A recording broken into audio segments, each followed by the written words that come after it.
ओम क्रीड़ी सूर्याय नमः। आप सभी का हमारे YouTube चैनल पर हार्दिक स्वागत है। प्रिय भक्तजनों, रविवार का दिन सूर्यदेव को समर्पित है, तो आज हम सभी श्रवण करेंगे सूर्यदेव भगवान की बड़ी ही पावन और दिव्य कथा। तो सबसे पहले आइए सुनते हैं बरकत की कहानी। एक छोटा सा हरा भरा गांव था, रामपुर।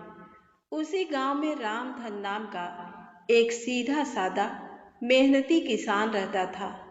रामधन के परिवार में उसकी पत्नी सुमति और 2 बच्चे थे। रामधन सुबह सूरज उगने से पहले खेत निकल जाता और शाम को ढलते सूरज के साथ घर लौटता।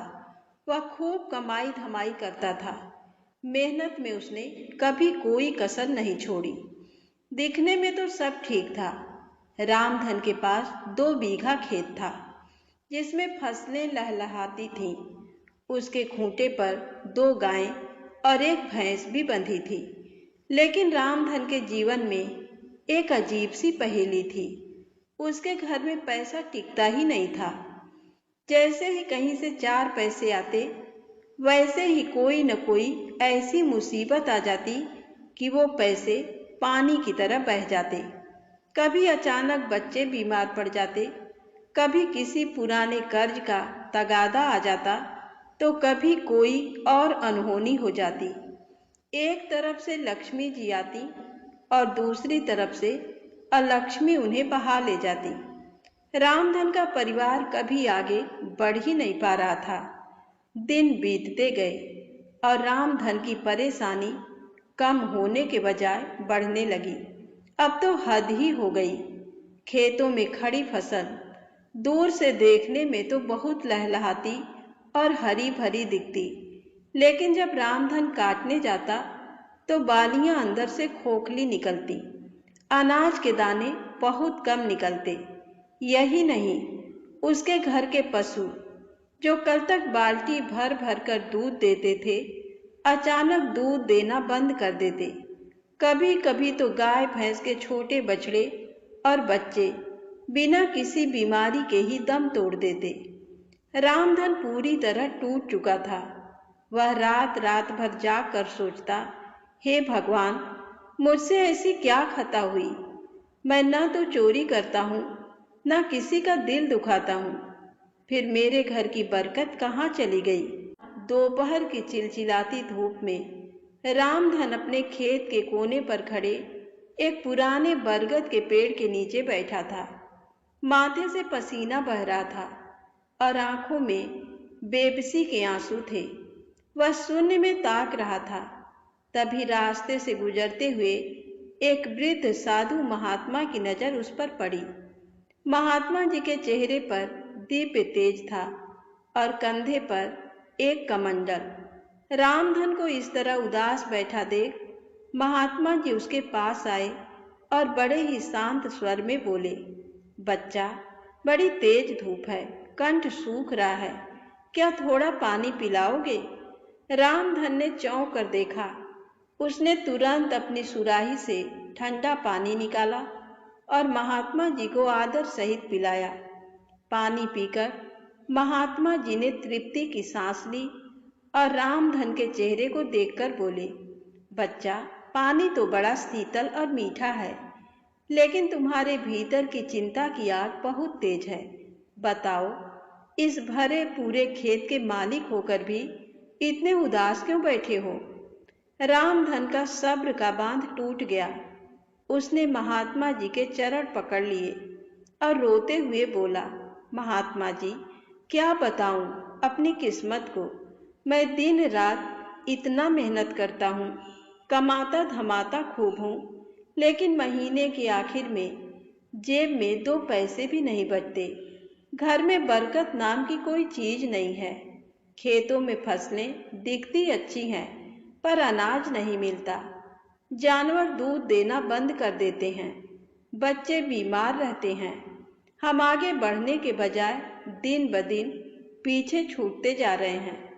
वृद्ध साधु ने मुस्कुराते हुए रामधन के सिर पर हाथ रखा और कहा, धीर धरो बच्चा, धन कमाना एक कला है, लेकिन बरकत को घर में रोकना एक साधना है। तुम्हारे घर में धन तो आ रहा है, लेकिन बरकत देवता रूठे हुए हैं। जहाँ बरकत नहीं होती, वहाँ कुबेर का खजाना भी खाली हो जाता है। सुनो, मैं तुम्हें कुछ नियम बताता हूँ, इन्हें आज से ही अपने जीवन में उतार लो। महात्मा जी ने रामधन को बरकत के 5 अचूक नियम बताए। दान, पुण्य और सेवा। जिस घर में दान नहीं निकलता, वह धन बीमारी और संकट में बह जाता है। अपने सामर्थ्य के अनुसार दान करो और घर के बड़े बुजुर्गों की दिल से सेवा करो। उनका आशीर्वाद ही असली बरकत है। तुम्हारे दरवाजे से कभी कोई भूखा प्यासा या याचक खाली हाथ ना लौटे। चाहे आधी रोटी ही सही, पर आदर सहित उसे भोजन कराओ। रोज शाम को गोधूलि बेला में अपने घर के मुख्य दरवाजे पर और आंगन में तुलसी के पौधे के पास घी या तेल का दीपक जरूर जलाओ। जहाँ उजाला और पवित्रता होती है, वहीं लक्ष्मी का वास होता है। तुम्हारी पत्नी से कहो कि वह सुबह शाम स्नान करके साफ मन और साफ तन से रसोई घर में प्रवेश करे। ईश्वर का नाम लेते हुए भोजन बनाए। चिड़चिड़े मन से बनाया गया भोजन बीमारी लाता है। रसोई में भोजन बनने के बाद सबसे पहली रोटी जो बने, उसे आदर सहित गौ माता को खिलाओ। गाय में 33 कोटि देवी देवताओं का वास होता है।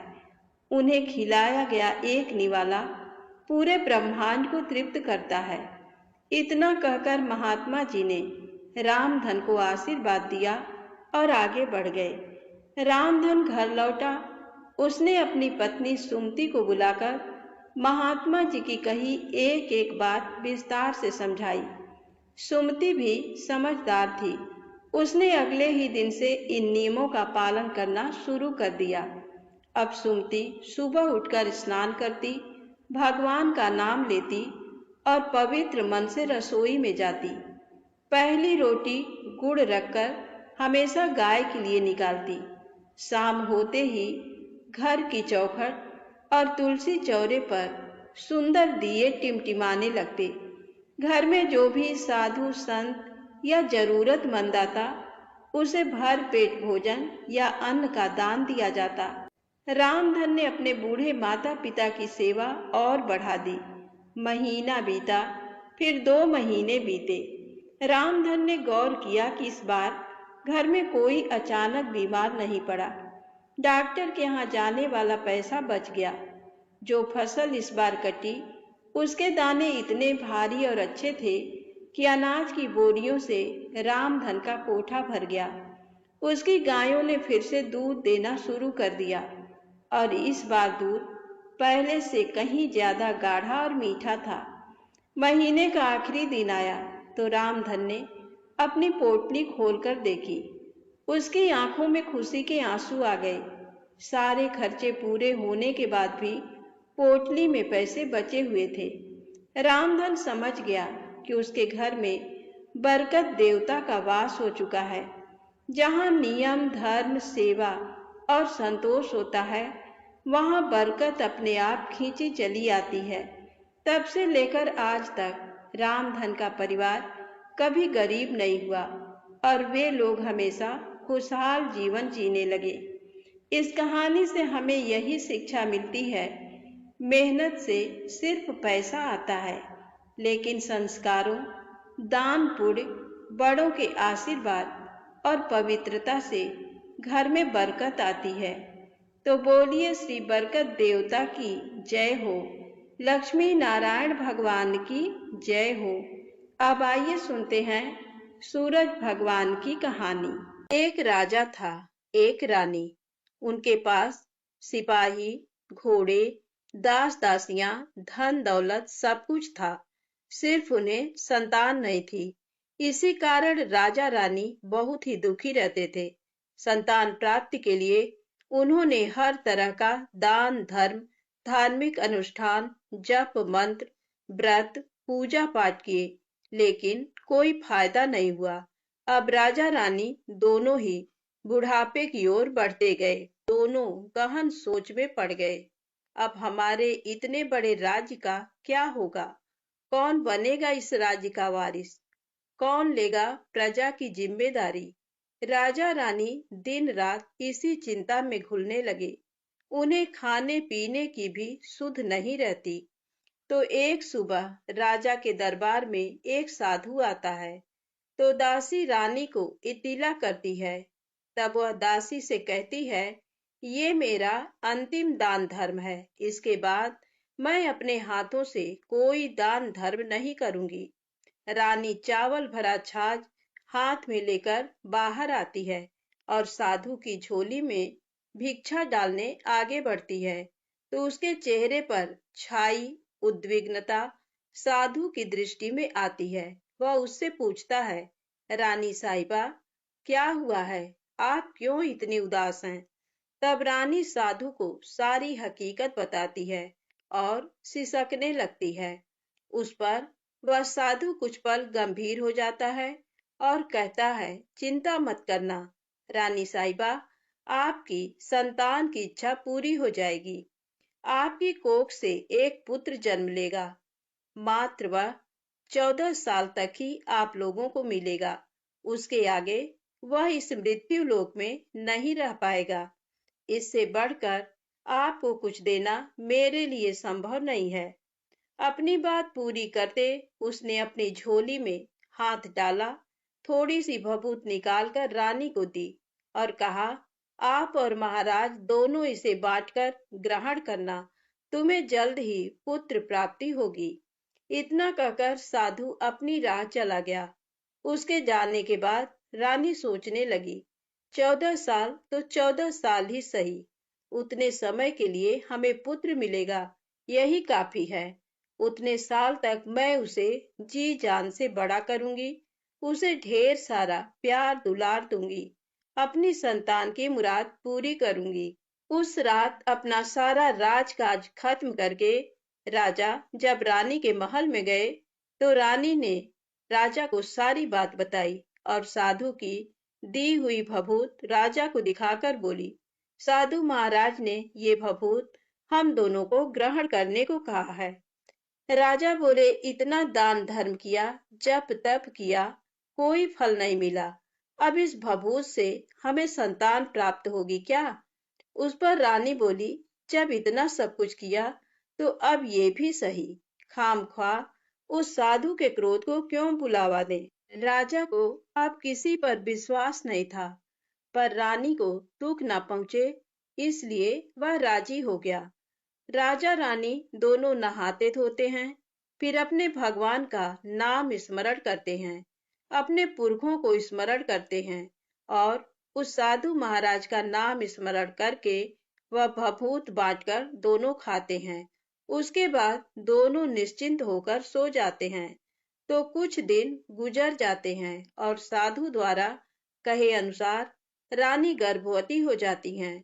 उस पर राजा रानी दोनों की खुशी गगन में नहीं समाती। राजा रानी से बोला, महारानी, सचमुच साधु महाराज की कृपा हो गई। तो 9 माह 9 दिन और 9 घंटे पूरे होकर रानी ने एक सुंदर गोरे चिट्टे पुत्र को जन्म दिया। राजा ने बड़ी धूमधाम से पुत्र का नामकरण किया। सारे राज्य में 8 दिन तक अन्न संतर्पण रखा। उत्सव मनाया गया। अब पुत्र की कुंडली देखने के लिए राज्य के सबसे विद्वान पंडित जी को बुलाया। तो कुंडली देखकर पंडित जी बड़े चिंतित हो गए। कहने लगे, महाराज, हमारा राजपुत्र सिर्फ 14 साल तक हमारे पास रहेगा। राजा को इस बात की भनक थी ही, रानी को भी। साधु महाराज की बात याद थी। दोनों चुप रह जाते हैं। उसके बाद राजा और रानी बड़े प्यार से बेटे की परवरिश करते हैं। उसकी हर ख्वाहिश पूरी करते हैं। थोड़े समय के लिए ही सही, भगवान ने संतान की अपनी मुराद पूरी कर दी। इससे वे समाधान मानते हैं। राजपुत्र दिन प्रतिदिन बड़ा होता है। जब वह 7 साल का हो जाता है तो राजा एक अच्छे गुरु की नियुक्ति करके उसे पढ़ाई लिखाई, राजशास्त्र, शस्त्र विद्या, घुड़सवारी इत्यादि 12 विद्याओं का शिक्षण देते हैं। जब वह सब शास्त्र विद्या में पारंगत हो जाता है और 12 साल की उम्र का हो जाता है, तब एक अच्छी सी राजकन्या खोजकर उसकी शादी कर देते हैं। तो 2 और साल बीत जाते हैं। बेटा 14 साल का हो जाता है। एक दिन राजपुत्र राजा से बोलता है, पिताजी, मैं अपना सारा राज्य घूमकर देखना चाहता हूँ। आज तक मैंने सिर्फ इस रजवाड़े के अतिरिक्त कुछ नहीं देखा है।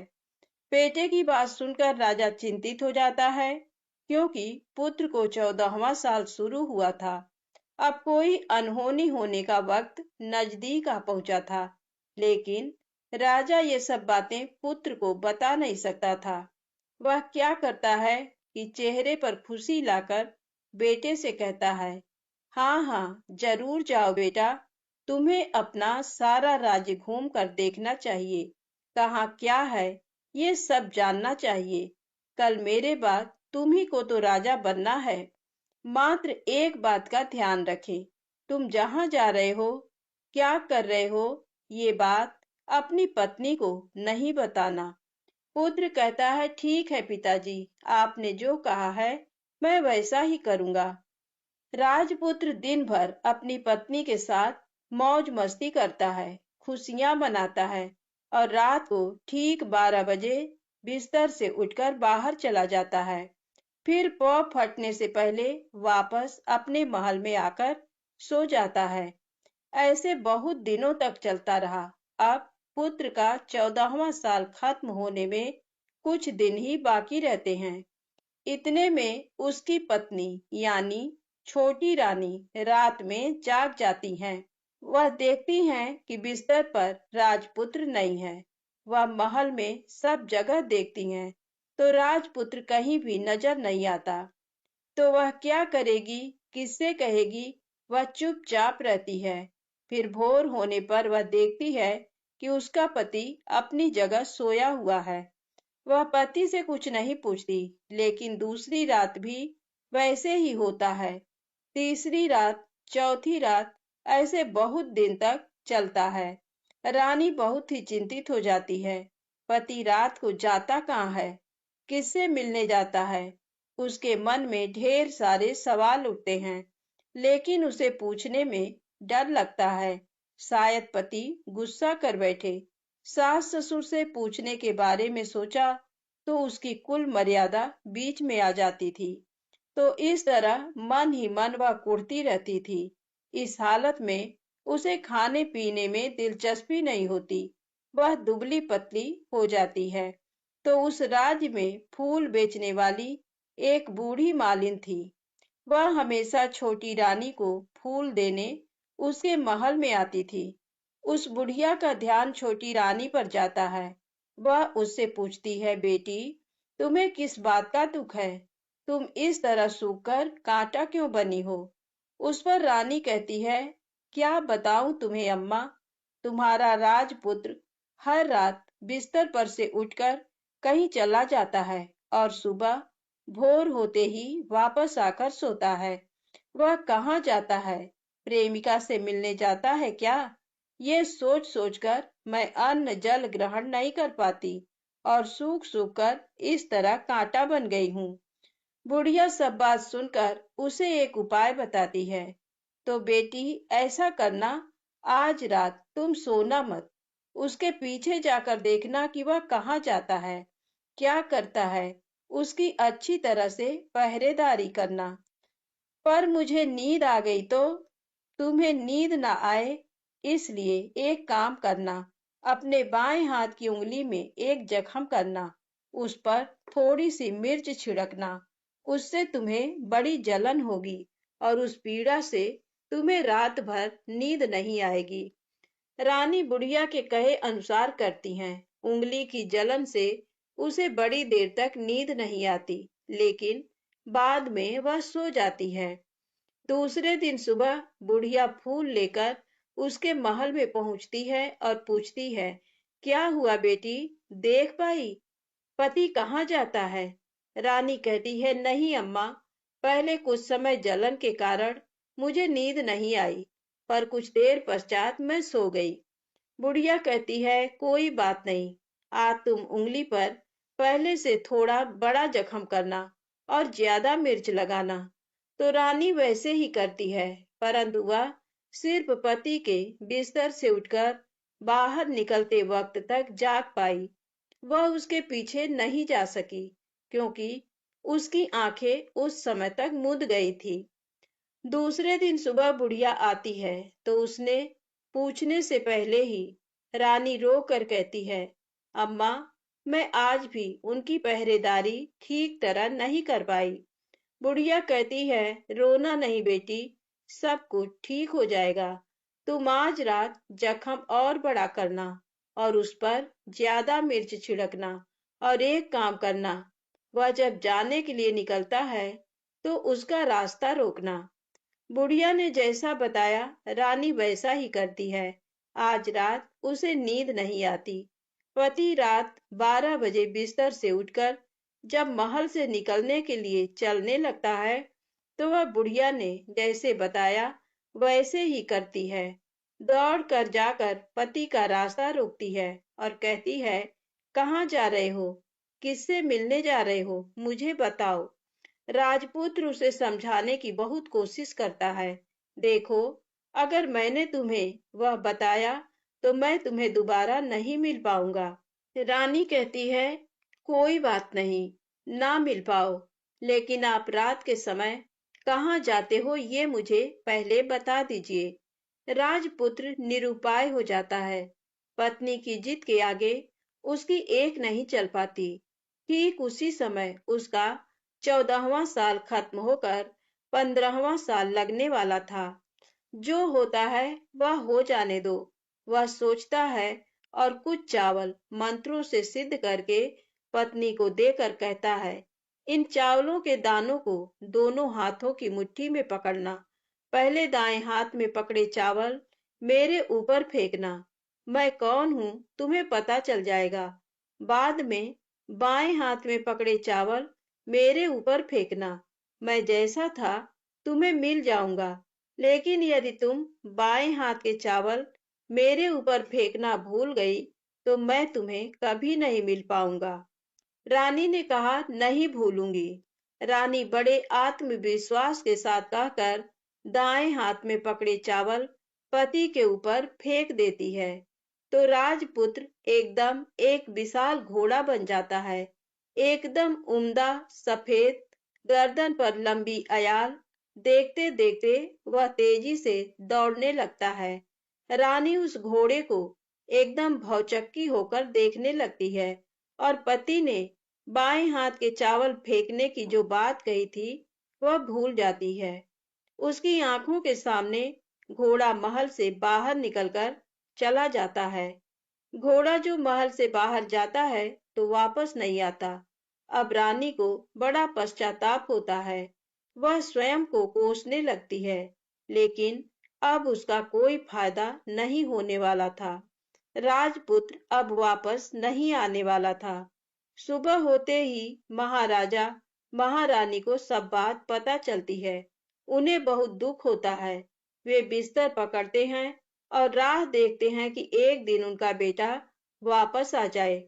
इस तरह 1 महीना गुजरता है, 2 महीने गुजरते हैं, 3 महीने गुजरते हैं, आखिर 6 महीने पूरे होते हैं। राजपुत्र का कोई अता पता नहीं लगता। प्रधान राजपुत्र को ढूंढने के लिए राज्य के गांव-गांव सिपाही भेजता है, लेकिन उन्हें कोई सफलता नहीं मिलती। इधर रानी अपनी हठ के कारण पति गायब हो गया ये सोचकर स्वयं को मन ही मन कोसती हैं और प्रण लेती हैं कि कुछ भी करके पति को ढूंढ लाएंगी और उसे वापस घर लेकर आएंगी। एक दिन वह सुबह उठकर सास ससुर के महल में जाती हैं और कहती है कि मैं अपने पति की खोज में जा रही हूँ। महाराजा महारानी को और क्या चाहिए था, कुछ भी करके उनका बेटा उन्हें वापस मिलना चाहिए था। वे बहू को जाने की अनुमति देकर कहने लगे, बेटी, तुम्हें जो चाहे वह करो, जहाँ जाना है वहां जाओ, लेकिन हमारे बेटे को वापस लेकर आओ। अब रानी अपना शाही वेश बदलकर एक सेठानी बन जाती है। कुछ दास दासियों को, कुछ नौकरों को साथ ले लिया, कुछ सामान साथ लिया और राज्य की सीमा पर जाकर वहां एक भोजनालय खोल दिया। वहां आने वाले सब यात्रियों को खाना मुफ्त में देने लगी। मात्र एक शर्त रखी कि खाने वाले को उसकी देखी कोई अजीब चीज उसकी मालकिन को यानी राजकन्या को बतानी पड़ेगी। तो वहां आने वाला हर नागरिक अपनी तरफ से मैंने ये देखा, मैंने वह देखा कहकर वहां से मुफ्त खाना खाकर जाता था। परंतु रानी को जो बात चाहिए थी वह अब तक मिली नहीं थी। ऐसे ही कुछ दिन बीत गए तो इधर क्या होता है कि रानी के महल में फूल लेकर जाने वाली बुढ़िया के एक बेटा और बहू थे। उनका एक छोटा बेटा था, यानी बुढ़िया का एक पोता था। तो बेटा और बहू सुबह काम के लिए निकलते थे, तो पोते को संभालने की जिम्मेदारी बुढ़िया पर रहती थी। बुढ़िया दिन भर पोते को संभालती थी। एक दिन बुढ़िया को पान खाने की आदत थी, तो पान लगाने के लिए चूना चाहिए था। वह उसे तैयार करने के लिए सीपियां लेकर आई। इन सीपियों को भूनने के लिए गोबर के कंडे चाहिए थे। कंडे इकट्ठा करने के लिए वह बांस की टोकरी लेकर चरवाहे के मैदान में गई। वहां बहुत सारे कंडे थे। उन्हें जमा करते करते उसे घर आने में अंधेरा हो गया। इस ओर शाम होते ही काम से वापस बेटा बहू घर पहुंचे तो देखा कि बच्चा घर पर अकेला है और रो रहा है। वे दोनों गुस्से से लाल पीले हो गए। इतने में बुढ़िया घर आ पहुंची। बेटा ने पूछा, पोते को घर अकेला छोड़कर कहाँ गई थी? बुढ़िया बताने लगी कि मैं गोबर के कंडे इकट्ठे करने गई थी। इस पर बेटा बोला, दोबारा बच्चे को अकेला घर पर छोड़कर यदि कहीं गई तो मैं तुम्हें बहुत पीटूंगा। बुढ़िया कहने लगी, नहीं बेटा, फिर कभी ऐसा नहीं करूंगी। लेकिन दूसरे ही दिन बुढ़िया वह बात भूल गई और फिर चरवाहे के मैदान पर कंडे इकट्ठा करने चली गई। शाम को जब बेटा बहू काम से वापस लौटे तो देखते हैं कि बच्चा घर पर अकेला है और रो रहा है। अब उसके बेटे की सहन शक्ति खत्म होने लगी और बुढ़िया के वापस आने पर उसे घर से निकाल दिया। बुढ़िया रात भर घर के बाहर अंधेरे में बैठी रही और सुबह होते ही हाथ में टोकरी लेकर कंडे इकट्ठा करने के लिए निकल गई। उस दिन उस पर कंडे इकट्ठा करने का मानो पागलपन सवार था। कंडे इकट्ठा करते करते कब अंधेरा छा गया उसे मालूम ही नहीं चला। उसे जब ध्यान आया तो गांव का रास्ता भी ठीक तरह से दिखाई नहीं दे रहा था। वह अंधेरे में आंखें फाड़कर देखती देखती किसी तरह आगे निकल पड़ी। तो होता क्या है कि एक कपिला गाय छन छन की आवाज करते, गले की घंटी बजाते ठुमक कर उस मैदान पर आ गई।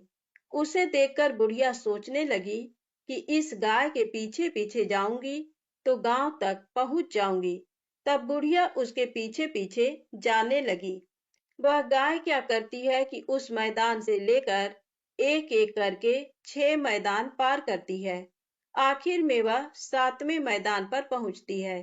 तो वहां क्या होता है कि उस मैदान पर एक बड़ा सा पत्थर है। गाय जाकर उस पत्थर को अपना सींग मारती है। सींग मारा तो वह पत्थर दूर हट गया और पाताल में नीचे जाने की सीढ़ियां दिखाई देने लगी। तब वह गाय उन सीढ़ियों से नीचे जाने लगी। बुढ़िया वह सब देखती रही और झट जाकर गाय की पूंछ को पकड़ लिया। पूंछ पकड़कर वह गाय के साथ नीचे पाताल में पहुंच गए। पाताल में पहुंचते ही तुरंत गाय की पूंछ छोड़ दी और इधर उधर देखने लगी। वहीं से बुढ़िया ने देखा कि पाताल में सब जगह जगमगाहट है। दिया दीप जलते हैं और तेज रोशनी गाय के ऊपर पड़ती है और वहां अद्भुत घटनाएं घटने लगी। गाय के नीचे जाते ही उसके गले में अपने आप सांकल पड़ गई और छम छम करके कोई दुधारी में गाय का दूध दूहने लगी। लेकिन जो भी कोई वह कर रहा है वह मात्र दिखाई नहीं दे रहा। बुढ़िया बहुत घबरा गई, कहाँ आकर फंस गई।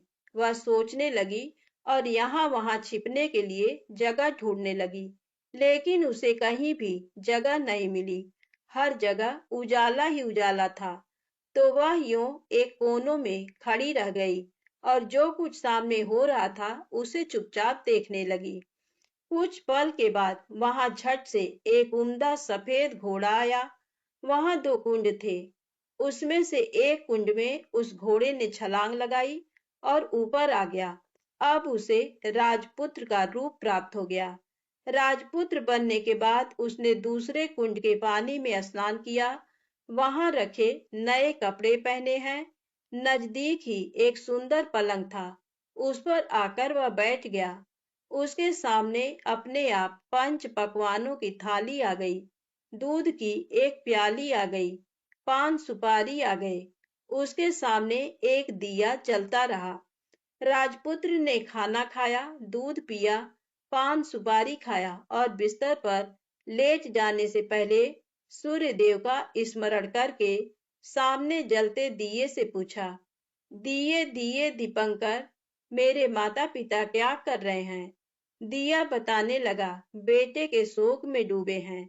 राज्य कौन संभाल रहा है? राज्य प्रधान संभालता है। मेरी पत्नी क्या करती है? उसने चौराहे पर भोजनालय शुरू किया है और आते जाते लोगों से वह नई खबर के बारे में पूछती है। दिए के ये कहते ही राजपुत्र कहने लगा, ठीक है। उसके बाद वह सो गया। बुढ़िया कोने में खड़ी रहकर ये सब देखती रही। ऐसी अद्भुत घटना उसने जिंदगी में पहली बार देखी थी। उसे अंदर ही अंदर चुलबुलाहट होने लगी। वह अपनी भूख प्यास भूल गई और आगे क्या होता है कि उसे उत्सुकता से देखने लगती है। लेकिन उसके बाद और कुछ घटनाएं नहीं घटती। रात गुजर गई और सुबह हो गई। सुबह होने पर पलंग पर सोया राजपुत्र उठा और फिर से पहले वाले कुंड में छलांग लगाई। तो अब वह फिर से घोड़ा बनकर कुंड से बाहर आ गया। बाहर आते ही वह तेजी से उस पाताल नगरी से बाहर निकल गया। लेकिन वह कहाँ गया, बुढ़िया को कुछ पता नहीं चला। उसके बाद पिछली रात की तरह कोई उस गाय का छम छम करके दूध दोहने लगा। जैसे ही दूध दुहाना खत्म हुआ, उसके गले की सांकल अपने आप खुल गई और वह गाय तेजी से ऊपर जाने वाली सीढ़ियां की ओर भागने लगी। गाय को दौड़ते देखकर बुढ़िया सोचने लगी, अब गाय के साथ यहाँ से ऊपर जाना ही समझदारी है, नहीं तो कोई मुसीबत आकर मेरे ऊपर टपक जाएगी। झट से उसने गाय की पूंछ पकड़ ली और गाय के साथ ऊपर आ गई। गाय जब ऊपर मैदान में पहुंची तो उस सुरंग का रास्ता अपने आप बंद हो गया और उसके मुंह पर एक बड़ा सा पत्थर पूर्ववत खड़ा हो गया। ऊपर आकर वह गाय जंगल की ओर निकल गई। इधर बुढ़िया एकदम बावली सी हो गई। उसने पाताल नगरी में जो कुछ देखा वह जल्द से जल्द किसी को बताने के लिए उतावली हो उठी। उसे एकदम याद आया कि नगर की सीमा पर कोई औरत भोजनालय चलाती है और नई बात बताने वाले को अच्छा खाना पीना मुफ्त में देती है। वह सोचने लगी कि क्यों न मैं ये बात उस औरत को जाकर बताऊं। यदि उसे ये बात पसंद आ गई तो बाकी जीवन खाने पीने की झंझट से मुक्ति मिलेगी। बुढ़िया ने मन में तय किया और तुरंत उस भोजनालय के द्वार पर टंगे नगाड़े के सामने खड़ी हो गई और जोर जोर से नगाड़ा बजाना शुरू कर दिया। नगाड़े का इस तरह शोर सुनकर मालकिन यानी छोटी रानी मन में प्रसन्न हो जाती हैं कि शायद कोई बड़ी बात लेकर यहाँ आया है। रानी सिपाहियों को आदेश देती है, जाइए और जो कोई आया है उसकी अच्छी खातिरदारी कीजिए। आदेश पाते ही सिपाही नीचे दौड़ गए तो एक बुढ़िया नगाड़ा बजा रही है। उन्होंने पूछा, क्यों री बुढ़िया, क्या हुआ, क्यों नगाड़ा बजा रही हो? बुढ़िया बोली, कुछ नहीं बेटा, यहाँ खाना मिलता है ना, इसलिए आई हूँ। खाना चाहिए, मिलेगा, लेकिन तुझे कोई नई बात बतानी पड़ेगी। हाँ, बताऊंगी। एक बात मालूम है मुझे। इस पर सिपाही उसे अंदर लेकर आए। उनको मालकिन का आदेश था कि जो कोई बूढ़ा बुजुर्ग वहां आए, उनके साथ अच्छी तरह पेश आना, उनका अच्छा आदर आतिथ्य करना। तो सिपाही ने उस बुढ़िया का भरपूर आदर आतिथ्य किया। उसे बड़ी सी थाली भरकर व्यंजन परोसते हैं। बुढ़िया कुछ दिनों से भूखी थी। वह खाने पर टूट पड़ी। खाना खाने के बाद सिपाही ने उसे नई साड़ी पहनने को दी। उसके बाद उसे लेकर रानी के पास आए। बुढ़िया और रानी ने तुरंत एक दूसरे को पहचान लिया। बुढ़िया बोली, बेटी तुम? और रानी बोली, अम्मा तुम? बड़ी देर तक दोनों भांति भांति की बातें करती रहीं। आखिर कुंवरनी बुढ़िया से कहने लगी, अम्मा अब बताओ, तुमने क्या नई बात देखी है? नई बात? मैंने कोई नई बात देखी नहीं है। वह तो मेरे पास तुम्हें देने के लिए खाने के पैसे नहीं थे, इसलिए मैंने झूठ कहा और नगाड़ा बजाया। रानी ने कहा, अम्मा घबराना नहीं, मैं किसी को तुम्हारा नाम नहीं बताऊंगी। फिर भी बुढ़िया मैंने क्या देखा, कब देखा करके आनाकानी करने लगी। इस पर कुंवरनी ने उससे कहा, देखो अम्मा, यदि तुमने मुझे वह नई बात बताई तो जिंदगी भर मैं तुम्हारी देखभाल करूंगी और तुम्हें रानी माता की तरह रखूंगी। अब बुढ़िया बताने को तैयार हो गई। उसने जो कुछ उस चारागाह वाले मैदान पर देखा था, वह सब कुछ कुंवर रानी को बता दिया। बुढ़िया की वे बातें सुनकर कुंवरनी को यकीन हो गया कि वह राजपुत्र उसी का पति है। वह तुरंत बुढ़िया से कहने लगी, अम्मा मुझे उस जगह पर ले चलो। नहीं बेटी, वह पाताल राज्य है, सांप है। यदि किसी ने तुम्हें देख लिया तो तुम्हारी जान खतरे में पड़ सकती है। लेकिन रानी उसकी एक भी नहीं सुनती। उसे उस जगह ले जाने के लिए हठ करने लगी। आखिर में बुढ़िया ने उसका कहना मान लिया और कहने लगी, ठीक है, मैं तुम्हें वहां लेकर चलती हूँ, पर आज नहीं कल। वहां जाना है तो शाम को ही जाना होगा। तो दूसरे दिन दोपहर को रानी बुढ़िया के साथ उस मैदान पर गई और एक जगह छुपकर गाय के आने की राह देखने लगी। दिन ढलते ही अंधेरा घेरने लगा और गाय हमेशा की तरह वहां आ गई। मैदान के उस कोने में जाकर उसने पत्थर पर सींग मारा तो झट से पत्थर हटकर वहां सुरंग में जाने का रास्ता खुल गया। गाय उस रास्ते से नीचे उतरने लगी तो बुढ़िया रानी से कहने लगी, जल्दी आगे बढ़ो, हम गाय की पूंछ पकड़कर नीचे उतरेंगे। तो दोनों गाय की पूंछ पकड़कर नीचे उतर गईं। बुढ़िया पहले जिस कोने में छिपी थी, उस कोने में छिप गई। अब नीचे सब कुछ पहले जैसा घटित हो रहा था। गाय के गले में अपने आप सांकल पड़ गई। कोई अदृश्य रूप से उसका दूध दूहने लगा। एक सफेद उम्दा घोड़े ने आकर एक कुंड में छलांग लगाई तो राजपुत्र के रूप में ऊपर आया। वह राजपुत्र दूसरे कुंड में नहाने लगा।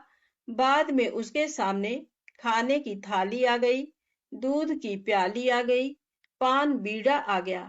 राजपुत्र सब ग्रहण करके सोने के लिए पलंग पर गया तो सोने से पहले सूर्य देव का स्मरण करके वह दिए से पूछने लगा, दिए दिए दीपंकर, मेरे माता पिता क्या कर रहे हैं?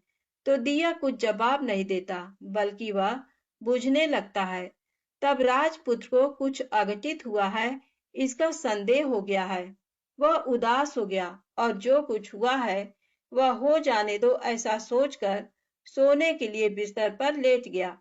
अब रानी का संयम छूट गया। वह दौड़कर पति के पास गई और उसके पैर पकड़ने के लिए आगे बढ़ने लगी। राजपुत्र तुरंत ही पत्नी को पहचान गया।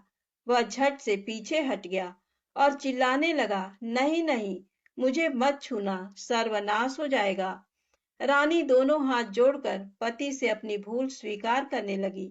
स्वामी, मुझसे भूल हो गई। मुझे आपसे नहीं पूछना चाहिए था कि आप रात को कहाँ जाते हो। मैं अपनी भूल स्वीकार करती हूँ। मुझे मेरी भूल की सजा मिल गई है। अब आप घर चलें। आपके वियोग में आपके माता पिता ने बिस्तर पकड़ लिया। आपकी प्रजा भी बहुत दुखी है। उस पर राजपुत्र कहने लगा, वही तो एक बार तुम गलती कर बैठी हो, अब दोबारा मत करना, नहीं तो अब मैं तुम्हें जो दिख रहा हूँ वो अभी नहीं दिखूंगा। रानी अब विलाप करने लगी, जोर जोर से जमीन पर सिर पटकने लगी।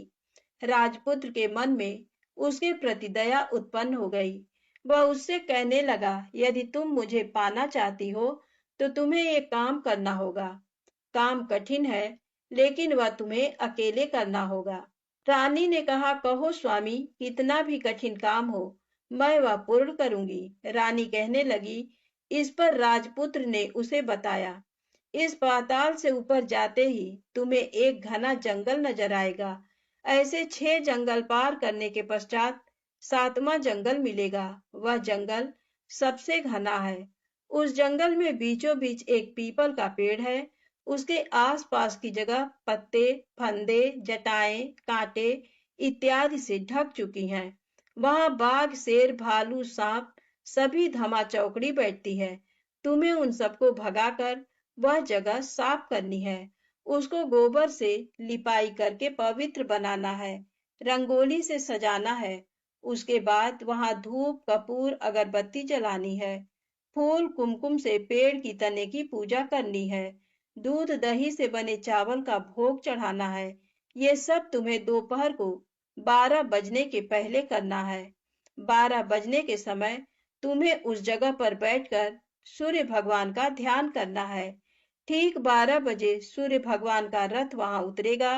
वे वह सब देखकर खुश हो जाएंगे और कहेंगे, जिस किसी ने ये सब किया है उसे मैं मनचाहा फल दूंगा।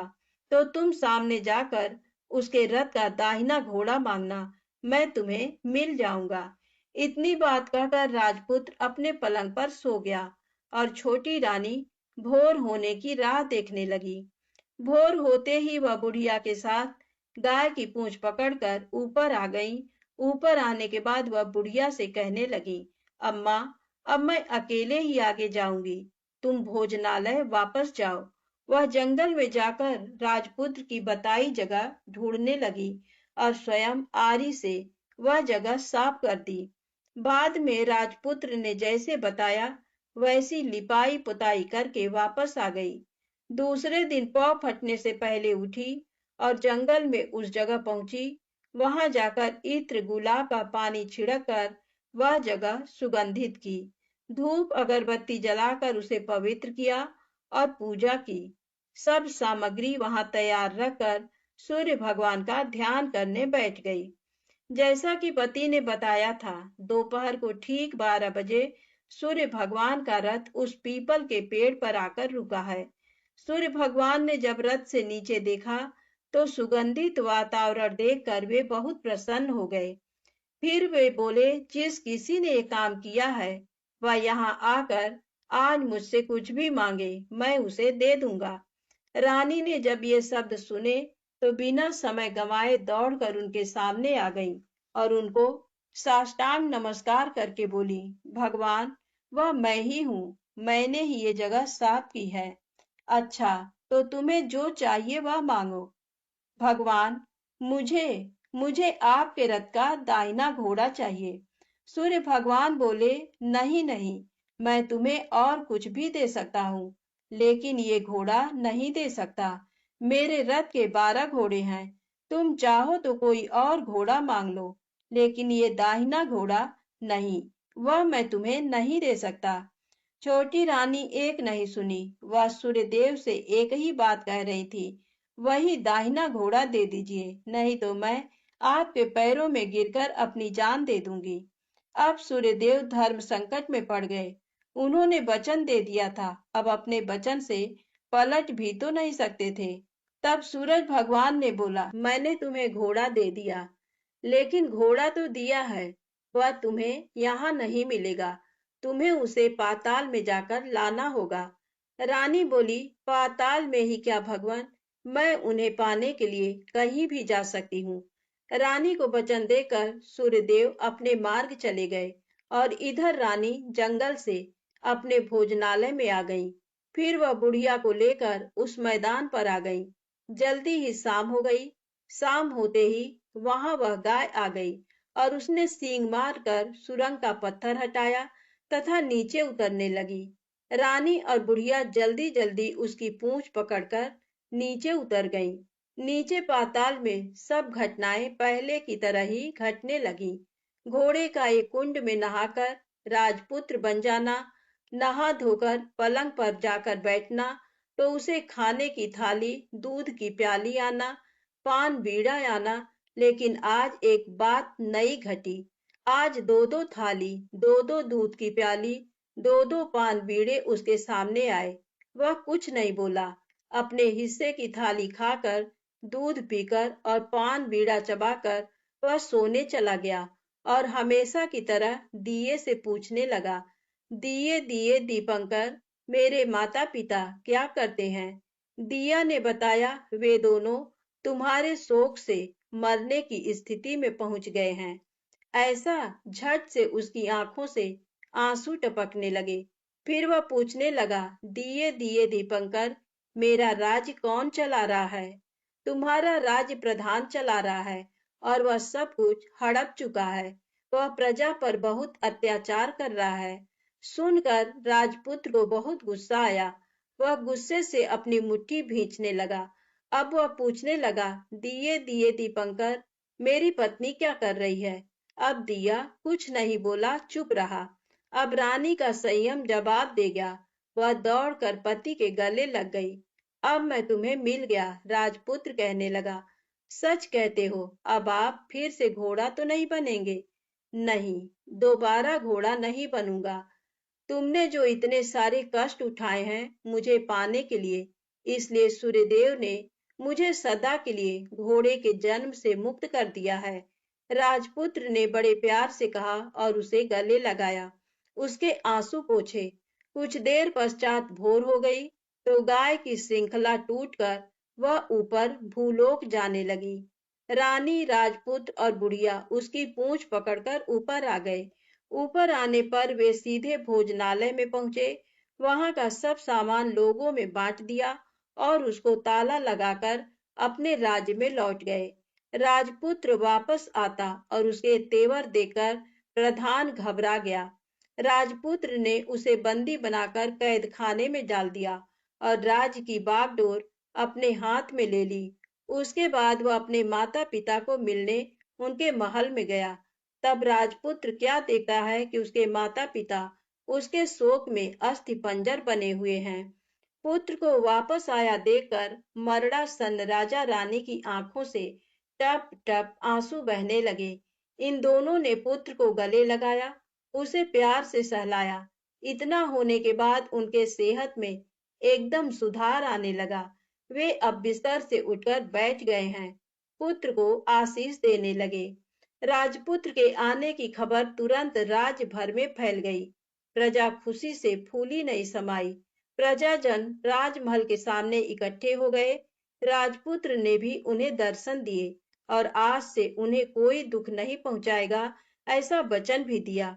अब राजा अपने पुत्र का राज्याभिषेक करके उसे सिंहासन पर बिठाता है और बहू को महारानी का दर्जा देता है और स्वयं अपनी पत्नी के साथ ईश्वर स्मरण करते खुशी से दिन बिताता है। महाराजा बना राजपुत्र अच्छी तरह से राज्य चलाने लगा और अपनी पत्नी के साथ सुख शांति से जीवन बिताने लगा।